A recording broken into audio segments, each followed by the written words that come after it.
Hello everyone, welcome back to another video. Today I will show you how to check story highlights on Facebook.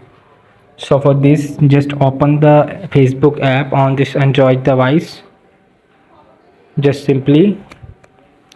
So from the here, what to do, you will just go in the top right corner of profile icon where your profile shows. Just simple tap on the top right corner of profile icon.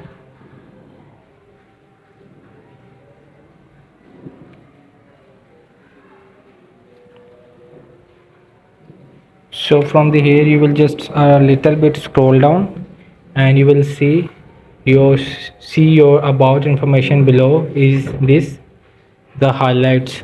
So I will just open it to play.